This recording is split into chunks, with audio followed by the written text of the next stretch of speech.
ಕೇಳಿದನು ಮೃಗದಿಕ್ಕೆ ಹಕ್ಕೆಯ ಗಾಳಿಯನು ಕೊಂಬುಗಳನ್ನು.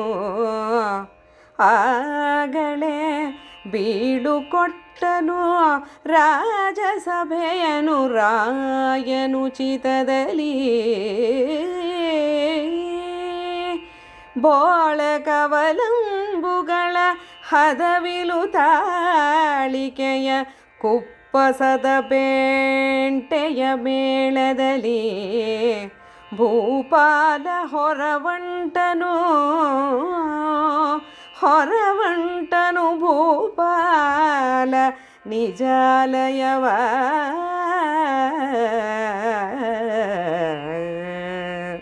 ಬೇಟೆಗಾರರ ಅಹವಾಲನ್ನು ಪಾಂಡು ಚಕ್ರವರ್ತಿಯು ಆಲಿಸಿದನು. ಮೃಗನಿಕರದ ಇರುವಿಕೆ, ಅವುಗಳ ಗತಿ ಉಂಟು ಮಾಡಿದ ಬವಣೆಯನ್ನು ವಿಶದವಾಗಿ ಅರಿತುಕೊಂಡನು. ಸಭೆಯನ್ನು ಬೀಳ್ಕೊಟ್ಟು ಆಪ್ತರೊಂದಿಗೆ ಚರ್ಚಿಸಿದನು. ಮೃಗ ನಿಗ್ರಹಕ್ಕಾಗಿ ನಿಯೋಜಿತ ಕೊಂಬು ಕಹಳೆಗಳನ್ನು ಒಟ್ಟುಗೂಡಿಸಿಕೊಂಡನು. ಬಿಲ್ಲು ಬಾಣಗಳು, ಕವಲಿನ ಬಾಣಗಳು, ರಕ್ಷಾ ಕವಚಗಳನ್ನು ಧರಿಸಿ ಬೇಟೆಗಾರರ ಮುಂಚೂಣಿಯಲ್ಲಿ ನಿಂತು ಪಾಂಡು ಚಕ್ರವರ್ತಿಯು ನಿಜಾಲಯಕ್ಕೆ ಹೊರಡುವಂತೆ ವನಾಂತರಕ್ಕೆ ಹೊರಟನು. ಏನನೆಂಬೆನು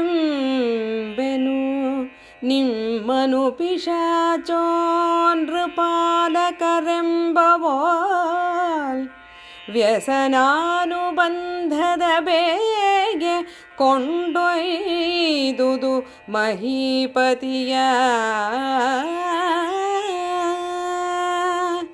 ಕಾನನದೊಳಾಯತದ ಶರಸಂಧಾನ ಕಲಿತ ಶರಾಸನನು ಮೃಗಹಾನಿಗಳ ಹೆಕ್ಕಳದೊಳೋಲಾಡಿದನು ಬೇಂಟೆಯಲಿ.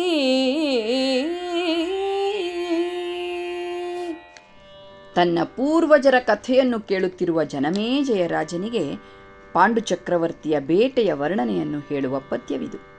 ಬೇಟೆಯಾಡುತ್ತಾ ಸಾಗಿದ ಪಾಂಡು ಚಕ್ರವರ್ತಿಯು ಮೃಗಗಳ ಪಾಲಿಗೆ ಅತ್ಯಂತ ಕ್ರೂರಿಯಾಗಿ ಪಿಶಾಚಿಯಂತೆ ಬೇಟೆಯಲ್ಲಿ ವಿಜೃಂಭಿಸುತ್ತಿದ್ದನು. ಗೊತ್ತು ಗುರಿಯಿಲ್ಲದಂತೆ ವಿಧಿ ನಿಷೇಧಗಳನ್ನು ಮರೆತು ಬೇಟೆಯಾಡುತ್ತಾ ಸಾಗಿದನು. ವ್ಯಸನವನ್ನು ಒಂದು ನಿಯತಿಯಲ್ಲಿ ಸಾಧಿಸುವುದು ರಾಜಧರ್ಮ. ಆದರೆ ವ್ಯಸನದ ನಿಯತಿಗೇ ರಾಜ ಸಿಲುಕಿದ್ದು ತಾನೇನು ಮಾಡುತ್ತೇನೆಂಬ ಅರಿವಿಲ್ಲದಂತೆ ಕಂಡ ಮೃಗಗಳನ್ನು ಬೆನ್ನಟ್ಟಿ ಬೇಟೆಯಾಡುತ್ತಾ ಹೊರಟಿದ್ದು ಅಪಾಯದ ಮುನ್ಸೂಚನೆಯಾಯಿತು ಎಂಬಂತೆ ವ್ಯಸನವೇ ಅವನನ್ನು ದಟ್ಟ ಕಾನನಕ್ಕೆಳಸಿ ಹೊಸ ಶರಸಂಧಾನ ಮಾಡತೊಡಗಿದನು.